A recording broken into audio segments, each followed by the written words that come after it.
여러분, 12화 엔딩에서 드디어 김미숙 씨가 의식을 회복하며 눈을 떴습니다. 강필범 회장의 지시를 직접 받아 금리사기 펀드의 실무를 담당하며 평범한 이웃들의 돈을 끌어모았던 그녀였기에 강 회장 입장에서는 자신의 추악한 명령을 직접 수행한 실무자가 입을 열 수 있게 되었다는 사실만으로도 엄청난 압박과 위기감을 느끼게 됩니다. 현재 한민증권은 이 펀드 사고의 여파로 자금줄이 완전히 마른 절체절명의 상태입니다. 여기서 강필범 회장이 선택한 생존 카드는 소름 끼칠 정도로 비정합니다. 단기적으로 외국 자본을 수혈해 당장의 위기만 모면한 뒤 무자비한 대규모 구조조정을 단행해 직원들을 잘라내고 그렇게 줄어든 몸집을 근거로 국가보조금을 다시 신청해 자신의 지배력만 유지하려는 계획을 세우고 있는 것이죠. 오늘은 이 비열한 계획을 저지하기 위해 알벗 오와 홍금보가 펼치는 정밀한 기획 연극부터 신정우의 패닉, 그리고 기숙사 301호의 사투까지 낱낱이 파헤쳐 보겠습니다.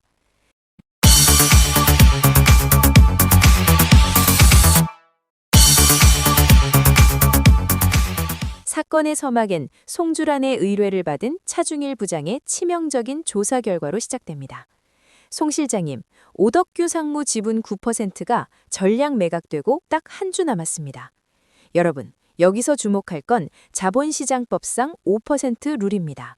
상장사 지분을 5% 이상 보유한 주주가 지분의 변동이 생기고도 5일 이내에 공시하지 않으면 이는 명백한 법 위반이며 심각한 임원 해임 권고 사유가 됩니다. 차중일 부장은 이 결과를 확인한 순간 본능적으로 깨닫습니다. 오덕규 상무는 이제 끝났다. 이제 살아남으려면 새로운 라인을 찾아야 한다. 라고 말이죠. 차중일은 즉각 설 명절 선물 명단에서 오덕규의 이름을 지워버리며 발빠르게 선을 긋습니다. 송주라는 이 건을 빌미로 강 회장에게 직접 보고해 오덕규를 치려하지만 이 모든 혼란은 알벗 오가 송주란의 손을 빌려 강필범 회장의 수하를 쳐내기 위해 설계한 기획된 복수였다는 게 13화의 핵심 관전 포인트입니다. 알벗 오는 이미 고복키를 통해 송주란이 흰색 화분 뒷면에 녹음기를 설치했다는 사실을 파악하고 있었습니다.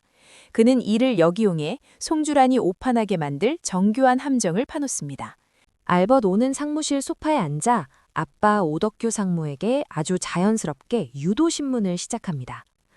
아빠, 지분 9%면 지금이 가치를 인정받을 마지막 기회예요. 이제는 우리도 현실적인 선택을 해야 하지 않을까요? 송주란은 녹음기를 통해 이 대화를 듣고 오덕규가 지분을 현금화해 도망가려 한다고 확신합니다. 그리고 실제로 지분 매각이 실행되자 송주란은 이 사실을 강 회장에게 배신의 증거라며 보고하고 기고만장해집니다. 하지만 상황은 송주란의 뜻대로 흘러가지 않습니다. 강 회장의 지시를 받은 신정우 사장이 자신의 비선 조직인 DK벤처스의 보안 시스템을 가동해 오덕규 상무의 주식을 사들인 매입 위치를 정밀하게 역추적합니다. 그런데 그 결과는 신정우에게 엄청난 충격이었습니다. 추적 결과 드러난 매입 접속 IP 위치가 바로 12층 비서실, 즉 송주란 실장의 자리로 찍혀 있었던 것이죠. 강 회장 입장에서는 송주란이 오덕규를 배신자로 몰아 보고해놓고 뒤로는 자신의 자리에 앉아 지분을 가로챈 진짜 몸통으로 보이게 된 상황입니다. 이 혼란을 틈타 송주란의 수하였던 차중일 부장이 결정적인 카드를 들고 신정호 사장을 찾아갑니다. 차중일은 송주란을 완전히 버리고 여의도 해적반의 대표가 바로 홍금보라는 정보를 신정호에게 넘기며 확실히 라인을 갈아탑니다. 신정호는 거대한 의구심과 패닉에 빠집니다. 단순히 복수하러 온 줄 알았던 홍금보가 어떻게 9% 지분을 단숨에 살 거액을 움직였는지 도무지 이해할 수 없기 때문입니다. DK벤처스를 통해 확인한 송주란 IP 결과와 차중일이 가져온 홍금보의 자본력 사이에서 이제 홍금보는 신정우에게 자신의 한민증권 인수계획을 위협하는 미지의 거물 투자자로 각인됩니다. 한편 기숙사 301호에서는 또 다른 거대한 균열이 일어납니다. 강노라가 우연히 방 안에 숨겨진 현금 200억을 발견하게 된 것이죠. 아빠의 회사가 자금난에 시다히는데 기숙사 방에 이 거액이 있다는 사실에 노라는 큰 충격에 빠집니다. 이때 고복희와 홍금보가 노라에게 다가가 진실을 폭로합니다.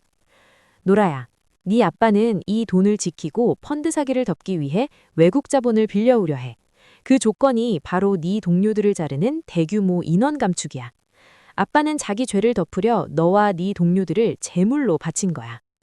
직원들과 함께 고생하며 구조조정의 아픔을 직접 목격했던 노라는 아빠의 비정함에 분노합니다.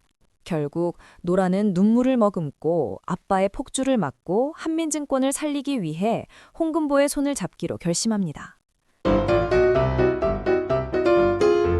드라마 리뷰 채널에 오신 것을 환영합니다. 구독과 좋아요를 눌러주세요.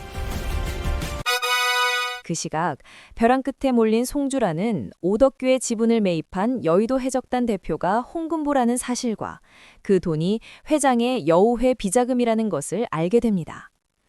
회장에게 배신자로 찍힌 데다 비자금까지 털린 것을 안 송주라는 극도의 공포에 질려 해결사 봉달수에게 전화를 겁니다. 홍금보에게 위해를 가해서라도 그 200억 당장 찾아와! 봉달수 일당은 기숙사 301호 문을 박차고 들어와 현금이 보관된 방문으로 돌진합니다. 하지만 홍금보가 봉달수가 방문을 열지 못하도록 온몸으로 문을 막아 세우며 사투를 벌입니다. 그 사이 고복희가 복도로 뛰어나가 사람 살려 강도야! 라고 고함을 치기 시작하죠. 이 고함은 신호탄이 되었습니다. 홍금보에게 마음을 열었던 기숙사의 다른 직원들이 하나둘 복도로 쏟아져 나와 강도다! 경찰 불러! 라고 합세하여 소리 지르기 시작합니다. 아무리 봉달수라 해도 수십 명의 목격자와 경찰 신고를 감당할 수는 없었고 결국 혼비백산하여 달아나게 됩니다.